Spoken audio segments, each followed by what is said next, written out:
Okay तो hello students, welcome to pure mathematical academy. तो आज जो क्वेश्चन डिस्कस करेंगे ये क्यूओडी जो कि 23 अक्टूबर 2024 यानी कि आज ही हमने ये क्यूओडी को पब्लिश किया था। जैसे तुम्हें पता होगा कि क्यूओडी टाइटल से जो क्वेश्चन हम पब्लिश करते हैं वो क्वेश्चन होता है कंप्लीटली न्यू क्वेश्चन। मतलब ये जो क्वेश्चन है ये क्वेश्चन कोई भी प्रीवियस ईयर का क्वेश्चन नहीं है।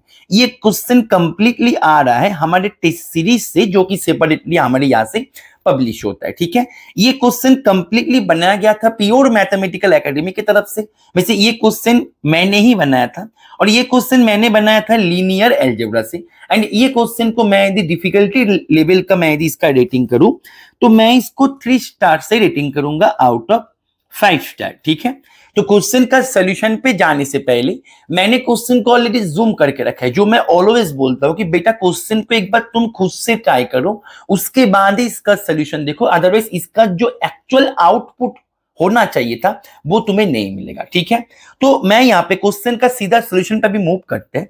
यहाँ पे तुम्हारे पास क्वेश्चन में बहुत ही सिंपल तरीके से क्वेश्चन को यहाँ पे हमने प्लॉट किया था। यहाँ पे एक ट्रांसफॉर्मेशन दिया है टी के नाम से जो कि तुम्हारे पास R11 से R11 पे जा रहा है। एंड ये ट्रांसफॉर्मेशन के बारे में जस्ट तुम्हें मिनिमल पॉलिनोमियल का जानकारी हमने यहाँ पे दिया है। अभी क्वेश्चन हमने बना दिया इसका रैंक के ऊपर। ठीक है, तो ये क्वेश्चन का सॉल्यूशन मैं जेसी फॉर्म यूज करके करेंगे। ठीक है ना, तो मैं ये दिमाग में लेते हुए सॉल्यूशन पे मूव करता है कि तुम्हें जेसी फॉर्म के बारे में जो बेसिक नॉलेज है वो तुम्हारे पास है। यदि नहीं है तो चिंता का विषय नहीं है बेटा। जेसी फॉर्म बहुत ही इंपॉर्टेंट एक टॉपिक है। ठीक है, तुम्हें कोई भी टेक्स्ट बुक में तुम्हें मिल जाएगा इसके बारे में जस्ट बेसिक इंफॉर्मेशन भी तुम्हारे पास है, तो ये सॉल्यूशन में तुम्हें आगे जाके ये सॉल्यूशन तुम कनेक्ट कर पाओगे। ठीक है ना, तो चिंता का विषय नहीं है। यदि नहीं है तो वीडियो को पॉज करके कोई भी बुक से तुम उसको रीड कर सकते हो। आगे बढ़ते हैं, तो हमारे पास जो जानकारी है, जानकारी मेरे पास इसके केवल मिनिमल पॉलिनोमियल के ऊपर है कि minimal polynomial of possible rank of that matrix A नहीं यहाँ पे टी दे के रखे, चलो ठीक है मैं टी के कॉरेस्पॉन्डिंग मैट्रिक्स को ए नाम देता है मेरे सुविधा के लिए। ठीक है, चलो फाइन। अभी ध्यान दो, मेरे यहाँ पे पॉसिबल रैंक क्या क्या हो सकता है उसके बारे में क्वेश्चन है। अभी पॉसिबल रैंक क्या क्या हो सकता है क्वेश्चन में क्या क्या गिवन है। ऑप्शन में गिवन है 7 हो सकता है, क्या 4 हो सकता है, क्या 9 हो सकता है, क्या 3 हो सकता है। तो मैं क्या करेंगे, एक एक ऑप्शन को यहां पे मैं चूज करेंगे। ठीक है, देखो मैंने मानो ऑप्शन ए को चूज किया कि मेरा टारगेट ये है, क्या मेरा rank of A 7, is it possible, क्या ये संभव है। अच्छा, रैंक ऑफ ए यदि 7 हो जाए तो ये मेरा इंप्लाई करेगा नलिटी ऑफ ए। ये मेरा क्या होगा बेटा, तुम्हारे पास मैट्रिक्स चल रहा था 11, मतलब 11 डायमेंशन का वेक्टर स्पेस से 11 डायमेंशन का वेक्टर स्पेस में, दैट मींस फाइनाइट डायमेंशन के ऊपर तुम काम कर रहे हो। So here you can apply rank nullity theorem. By applying rank nullity theorem what you have nullity of A is equals to 4, right. Nullity of A तुम्हारे पास मिल गया 4। तो यहाँ पे यदि ऑप्शन ए मेरा, यदि ऑप्शन ए से ही हो जाए तो मेरा नलिटी ऑफ ए को मेरा 4 होना होगा। अभी मैं चेक करते हैं कि नलिटी ऑफ ए 4 होना क्या पॉसिबल है, इज इट ओके और नॉट। अभी देखो नलिटी ऑफ ए 4 इसका मतलब क्या है, नलिटी तुम्हें क्या देता है, 0 के करस्पॉन्डिंग जीएम, 0 जो आइगन वैल्यू है उसके करस्पॉन्डिंग जीएम देता है तुम्हारे पास यहाँ पे नलिटी। यहाँ पे आइगन वैल्यू हम 0 के बारे में ही चर्चा करेंगे बिकॉज यहाँ पे मिनिमल पॉलिनोमियल दे रखा x³, यानी कि यहाँ से एक जानकारी तो प्राप्त हो गया कि t के पास जो भी आइगन वैल्यू है, आइगन वैल्यू 0 के अलावा कोई भी नॉन जीरो आइगन वैल्यू इसके पास नहीं है, तो हम 0 के करस्पॉन्डिंग ही बात करेंगे। तो यहाँ पे जो नलिटी ऑफ ए यदि 4 है दैट मींस 0 के करस्पॉन्डिंग मेरे को जीएम मिलना चाहिए 4, जीएम मिलना चाहिए 4। अभी हम देखते हैं कि 0 के करस्पॉन्डिंग 4 मतलब 4 इसका जीएम हो सकता है कि नहीं हो सकता है। अभी देखो जेसी फॉर्म में, जो यहाँ पे जेसी फॉर्म में एक इंटरेस्टिंग फैक्ट ये होता है कि जीएम जो होता है ना वो होता है number of blocks. I repeat, JC form में एक इंटरेस्टिंग फैक्ट ये होता है कि जीएम जो होता है किसी भी आइगन वैल्यू के करस्पॉन्डिंग जो उसका जीएम होता है वो होता है उनका नंबर ऑफ ब्लॉक्स। यानी कि क्या मैं यहाँ पे नंबर ऑफ ब्लॉक्स, क्या मैं यहाँ पे 4 ब्लॉक में इसको 11 तक लेके जा सकते? देखो यहाँ पे जो नंबर ऑफ ब्लॉक्स होता है, ब्लॉक्स का जो ऑर्डर है, ऑर्डर को हम ऐड करके आखिर में कंप्लीट मैट्रिक्स में ऐड करके मेरे को मैट्रिक्स का जो मेन ऑर्डर है उसके बराबर करना चाहिए। तो मेरा अभी टारगेट ये होगा, क्या मैं 4 ब्लॉक में इसको 11 तक लेके जा पाए? अभी देखो 4 ब्लॉक में से एक ब्लॉक मेरे को 3 ऑर्डर का मिलना ही चाहिए, बिकॉज मिनिमल पॉलिनोमियल के पावर में 3 होके बैठा है। और जॉर्डन कैनोनिकल फॉर्म का जो रूल है, जो नियम है उनका नियम यही है कि जो मिनिमल पॉलिनोमियल में जो पावर होगा ना, उस पावर का एक ब्लॉक मैट्रिक्स तुम्हारे पास मिलना चाहिए उसी ऑर्डर का, राइट। अच्छा, तो 3 ऑर्डर का एक ब्लॉक हमारे पास मिलेगा, बचा रहा अभी यहाँ पे 3 बॉक्स। अभी क्या मैं यहाँ पे 3 बॉक्स में मैं ऐसे कोई पार्टीशन बना सकते जो मुझे 11 तक लेके जाए? कुल मिला के मेरे पास होगा 4, राइट। अभी देखो यहाँ पे जो ब्लॉक्स है, जेसी फॉर्म का जो नियम है वो ये है कि मिनिमल पॉलिनोमियल के ऊपर मिनिमल जो भी आइगन वैल्यू के कॉरेस्पॉन्डिंग तुम जेसी फॉर्म निकल रहे हो, उस फैक्टर के जो पावर है मिनिमल पॉलिनोमियल में, अभी यहाँ पे हमारे पास आइगन वैल्यू है ही 0, तो मैं यहाँ पे एक ही फैक्टर है जो कि x है, उसके पावर में जो है 3, तो उसी ऑर्डर का एक ब्लॉक तुम्हारे पास मिलेगा ही मिलेगा। ये 100% उसको रहना ही होगा। यदि नहीं, मतलब उसके अंदर यदि नहीं है तो तुम गलत कर रहे हो, राइट। तो यहाँ पे 3 ऑर्डर का एक ब्लॉक तुम्हें देना ही है। बाकी जो रेस्ट ब्लॉक्स है, इस ब्लॉक का ऑर्डर जो है या तो 3 के बराबर हो सकता है या फिर 3 से छोटा भी हो सकता है, ये निर्भर करता है क्वेश्चन के ऊपर, ठीक है ना, कि क्वेश्चन किस तरीके से पूछा गया है। तो यहाँ पे हमारे पॉसिबिलिटी के बारे में पूछा गया है, तो हम क्या करेंगे, 3 या फिर 3 से छोटा ऐसे ब्लॉक बना के क्या मैं 11 तक पहुंच पाए, क्या मेरा यहाँ पे इसका साम करके मेरा हिसाब जो है, ये हिसाब मेरा बराबर हो सकता है, ये मेरा अभी यहाँ पे टारगेट है, ठीक है ना। तो 3 यहाँ पे जो है अपना जगह यहाँ पे वो चुपचाप बैठा है। अभी मैं यहाँ पे देख सकता है कि मैंने यदि यहाँ पे 3 कर दे तो 3 + 3 होता है 6, मैंने यदि यहाँ पे भी 3 कर दे, 6 + 3 होता है 9, तो बचा रहा हमारे पास 2, तो मैं यहाँ पे 2, दैट मीन्स मैं यहाँ पे इसको ऐसे बना सकता है, तुम देखो 3 + 3 + 2। अभी देखो ये जो मैंने ब्लॉक्स बनाया, एक ब्लॉक तो 3 चुपचाप बैठा रहेगा क्योंकि ये यहां से आ रहा है। बाकी जो ब्लॉक्स है, बाकी ब्लॉक्स में रूल ये है कि इसका जो ब्लॉक होगा, इसका ऑर्डर होगा या तो 3 या फिर 3 से छोटा, यानी कि मिनिमल पॉलिनोमियल के जो पावर या तो पावर के बराबर या फिर पावर से छोटा। तो मेरे यहाँ पे ये दोनों पावर के बराबर एंड 2 जो है पावर से छोटा, एंड कुल मिला के मेरे पास ये जो है ये मेरा हिसाब बराबर हो गया। यानी कि नलिटी ऑफ ए यहाँ पे कैन बी 4, ये 4 हो सकता है। और यहाँ पे क्या क्या हो सकता है वही तो पूछा गया है। तो नलिटी यदि 4 हो सकता है तो रैंक भी 7 हो सकता है, क्योंकि नलिटी 4 है तो रैंक तो 7 है। Is it okay? तो ऑप्शन ए यहाँ पे हो गया बिल्कुल करेक्ट जवाब, राइट। ऐसे ही करके मैं यदि ऑप्शन बी के बारे में चर्चा करी तो देखो यहाँ पे ऑप्शन बी में बोला जा रहा है कि क्या मेरा रैंक ऑफ ए मेरा 4 हो सकता है, इज इट पॉसिबल? अच्छा, रैंक ऑफ ए मेरा यदि 4 हो जाए तो नलिटी ऑफ ए मेरा हो जाएगा 7, इज इट ओके? तो नलिटी 7 है, दैट मीन्स मेरे को 7 मतलब 7 पार्टीशन पे मेरे को 11 तक जाना है, 7 पार्टीशन पे मेरे को 11 तक जाना है, राइट। अच्छा, देख लेते हैं क्या हम जा पाते हैं कि नहीं, ठीक है। उनमें से जो 7 पार्टीशन है उनमें से एक पार्टीशन 3 चुपचाप यहाँ पे बैठा रहेगा, वो अपना जगह किसी को नहीं देगा। एंड वो ऐसे रूल भी बना दिया कि मेरे पीछे जो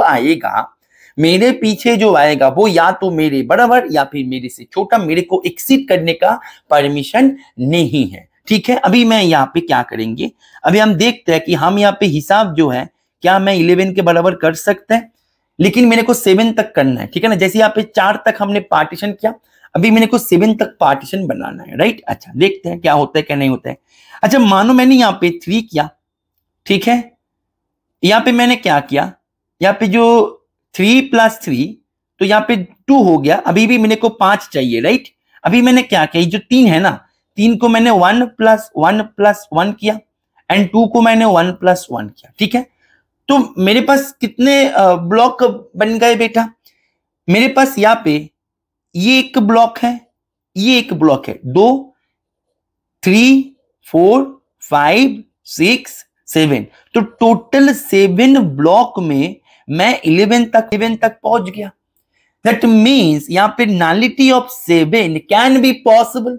तो नलिटी ऑफ 7 यदि पॉसिबल है तो रैंक ऑफ ए जो है वो 4, वो भी पॉसिबल कि नलिटी 7 है तो रैंक तो 4 है। इज इट ओके और नॉट? दैट मीन्स ये भी यहां पे सही है। Is it okay? चलो आगे बढ़ते हैं। ऑप्शन सी तुम्हें क्या बताते हैं? ऑप्शन सी शुरू करने से पहले 2-3 बातें यहाँ पे मैं बता दूं क्यूओडी सीरीज के बारे में। जैसे मैंने शुरू में बताया कि क्यूओडी सीरीज में जो क्वेश्चन होता है वो हमारे टेस्ट सीरीज का क्वेश्चन है, ठीक है, वो एकदम न्यू क्वेश्चन है। तो तुम्हें यदि क्यूओडी सीरीज में मजा आ रहा है, तुम एक बार लिख दो कि yes sir we are enjoying QOD series, ताकि हम जो है, जैसे हमने पहले भी कुछ दिन पहले बताया था कि क्यूओडी सीरीज हमारे कुछ दिनों से बंद था, होल्ड में था, ठीक है, फिर हमने इसको रीओपन किया और हमने ये टारगेट बना कि हम हर वीक में एक एक करके क्यूओडी हम पब्लिश करेंगे, ठीक है। तो ये कंप्लीटली निर्भर करेगा तुम्हारे इंटरेस्ट के ऊपर। तुम यदि एंजॉय करो इसको तो यहाँ पे लिखो सर यस सर एंजॉयिंग, ताकि हम जो है हम नेक्स्ट वीक में भी ऐसे ही एक क्यूओडी क्वेश्चन तुम्हारे सामने लेके आए, ठीक है। तो यहाँ पे कमेंट पे जरूर लिखना कि yes sir enjoying QOD series, ठीक है। ओके, तो हम आगे बढ़ते हैं। ऑप्शन सी में मेरे को बोला जा रहा है क्या रैंक मेरा 9 पॉसिबल है। अच्छा, मैंने यदि बोल दिया कि रैंक ऑफ ए मेरा 9 पॉसिबल है, तो ये मेरे को इंप्लाई करेगा नलिटी ऑफ ए मेरा 2। नलिटी ऑफ ए मेरा 2। अच्छा, नलिटी ऑफ ए मेरा 2 मीन्स दोनों ब्लॉक है, मतलब दोनों पार्टीशन है। अभी दोनों पार्टीशन पे, एक पार्टीशन पे 3 जो है वो तो चुपचाप बैठा है, वो अपना जगह किसी को नहीं देगा, ठीक है। अभी मेरे को यहाँ पे जाना है 11 तक। अभी मेरे को यहाँ पे पार्टीशन बनाना है। अभी मेरे को पार्टीशन बनाने का जो परमिशन है वो मिला दोनों पार्टीशन बनाने का। अभी तुम बताओ 3 प्लस यहाँ पे x मैं यदि ऐड करे दोनों पार्टीशन, x या से एक और मैं ऐड नहीं कर सकती, क्योंकि मेरे को पार्टीशन बनाना है 2 पार्टीशन बनाना है। यहाँ पे जैसे 7 पार्टीशन था, 1 2 3 4 5 6 7 पार्टीशन किया, ठीक है ना। देखो हर एक लाइन जो है हमारे पास कंफर्मेशन मिल रहा है, तभी जाके हम आगे प्रोसीड कर पा रहे हैं। इज इट ओके और नॉट? क्लियर है? यानी कि मेरे यहाँ पे मैं कुछ भी करे, अभी देखो यहाँ पे तुम बोलो कि सर यहाँ पे 3 है, आप सर 8 ले लीजिए, तो हमारे यहाँ पे जो है बात खत्म हो जाएगा। लेकिन बेटा ये तो तुम नहीं ले सकते ना। यहाँ पे जेसी फॉर्म का जो रूल है, वो जो नियम है, तुम नियम जो है उसको तो तुम उल्लंघन नहीं कर सकते, ठीक है ना। वो तुम्हें क्या बोलते हैं कि मिनिमल पॉलिनोमियल के ऊपर जो रहेगा उसी ऑर्डर का ब्लॉक जो तुम्हारे पास मिलेगा वो अपना जगह किसी को नहीं देगा, चुपचाप जैसे यहाँ पे 3 बैठे है वैसे वो बैठे रहेगा। उसके पीछे जो आएगा वो सभी या तो उसके बराबर या फिर उनसे छोटा ऑर्डर में। तो यहाँ पे या तो 3 या फिर 3 से छोटा, तो 8 जो है 8 तो 3 से बड़ा हो गया।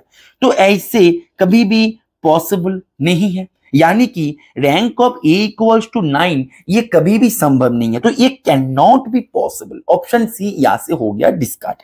ऐसे करके मैं ऑप्शन डी के बारे में चर्चा करें।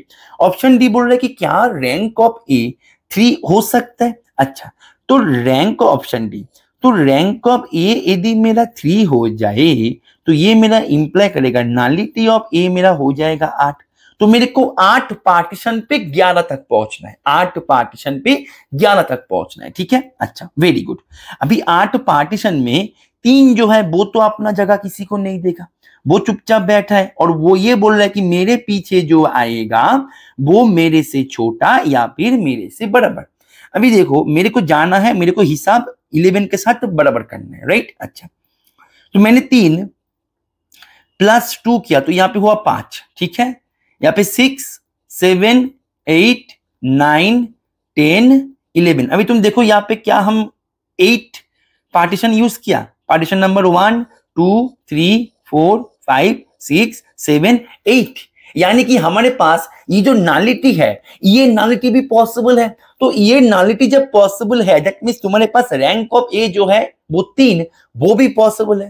दैट मीन्स यहाँ पे ऑप्शन डी में यदि बोला जा रहा है क्या रैंक ऑफ ए 3 के बराबर हो सकते हैं? हाँ बिल्कुल हो सकते हैं। जैसे हमने यहाँ पे एक पार्टीशन लिया, इसके करस्पॉन्डिंग तुम जैसी फॉर्म बनाओ, उसके जैसी फॉर्म बनाओ, उसके साथ वो सिमिलर हो जाएगा। दैट मीन्स रैंक ऑफ ए जो है वो यहाँ पे 3, ये भी पॉसिबल है। ठीक है, तो यहाँ पे मैं यदि बताए पूरे पेज को इरेज करके, तो मेरे यहाँ पे आंसर हो जाएगा option A, option B and option D. ठीक है, तो यहाँ पे हम जेसी फॉर्म से क्यों गए? क्योंकि देखो जेसी फॉर्म के साथ हर एक मैट्रिक्स होता है सिमिलर, और सिमिलर मैट्रिक्स ऑलवेज रैंक को अपना सेम लेके ही चलता है। इसी के कारण मैं मैट्रिक्स का रैंक ना चेक करके, मैं यदि सिमिलर मैट्रिक्स जेसी फॉर्म वाले जो है उसका मुझे रैंक चेक करे, मेरे लिए आसानी होगा। क्योंकि जेसी फॉर्म जो है वो हमें मिनिमल पॉइंट में मिलने के बाद हमें वो जो है उसके बारे में जो इंफॉर्मेशन है वो हमारे पास जल्दी प्राप्त होते हैं।